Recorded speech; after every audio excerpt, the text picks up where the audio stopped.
So to us, it was basically a conjecture, speculation, conclusion of law and fact to say, biglang, uy, may unexplained wealth po dito. No? That's basically our point. And then secondly, the decision earlier, it was mentioned by distinguished opposing counsel, decision rests upon this court to determine kung meron ng unexplained wealth. I disagree with that. The ultimate decision rests upon this court, that is true. But the initial decision rests with the person accusing, di ba? Pero nung nag-accuse yung tao sa Sabalian Cabrera complaints, wala man lang nakasulat po doon. Kanina na-mention po yung should the Committee on Justice now conduct a full-blown trial? No, it shouldn't. It should just evaluate the complaint. Parang nga pong piskal, parang preliminary investigation. Pag tayo po pumunta sa piskal at ang dala lang natin doon ay puro paratang, wala man lang supporting document, what will the fiscal do? Dismiss the case outright. Yan naman po ang totoo. No? So that was our point to begin with, and that is why we're saying fishing expedition ito. Kasi hindi mo man lang mapinpoint kung anong transaction yung sinasabi mong nag-amass ang Vice President natin. Anong taon na nag-amass yung Vice President natin ng ill-gotten wealth or unexplained wealth.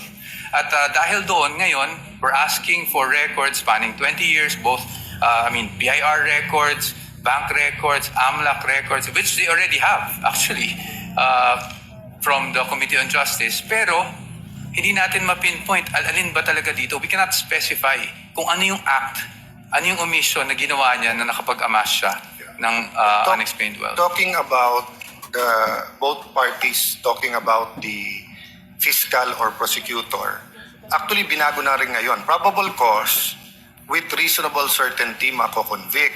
So meaning you go to the fiscal's office that you point out ano yung crime, sino yung gumawa ng crime, and yung preliminary evidence mo might not be enough to convict at that time, but enough to say na hindi lang to marites.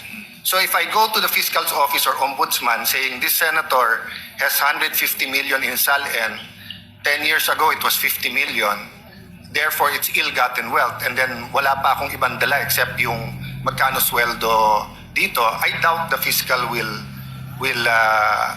file that case. But if I tell the fiscal that he has 2 cars in his SALN, but I see him using 4, then give him the opportunity. But I can subpoena the LTO. Na kanino ba yung plate number na yan? Baka namang nasa kapatid talaga niya, no? But the last set of questions, I'll just ask it once, no? So I think everyone understands naman the requirements dun sa companies, and should we give notice to the companies? And secondly, about bank account, could you have opened it already in the House? Yung BIR din ba?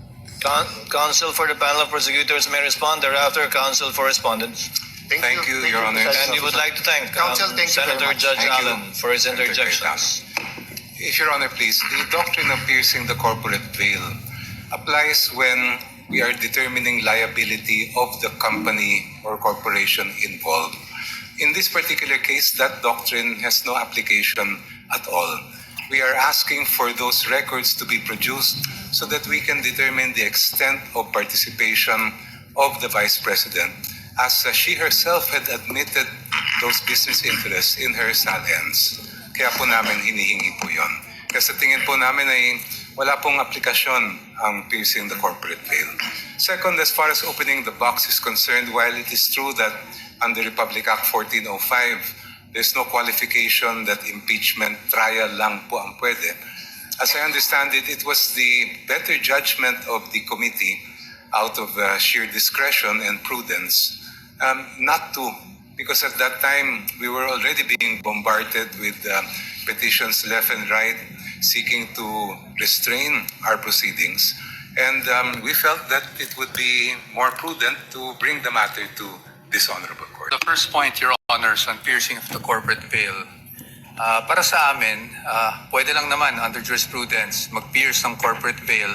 Ibig sabihin, kasi separate and distinct personality ng mga korporasyon, you can pierce that veil if there's an allegation of fraud. And in this case, wala naman pong allegation ng fraud.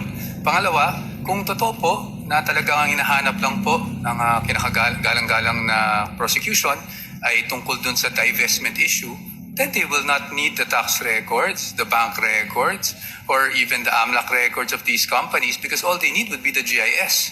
The General Information Sheet would show you exactly the extent of the interest of the stockholders, hindi po ba?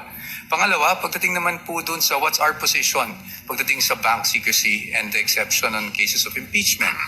Sa aming pananaw, at the committee level, meaning Committee on Justice, ay hindi pa po applicable yung exception na ito. And we are holding on to the ruling of Marquez versus Ombudsman or Desierto, I believe, no? Wherein it was said na pagdating sa preliminary investigation, hindi pa po applicable yung mga exceptions under the Bank Secrecy Act, and there has to be a pending case before such bank documents are in fact subpoenaed. Thank you, counsels for the parties.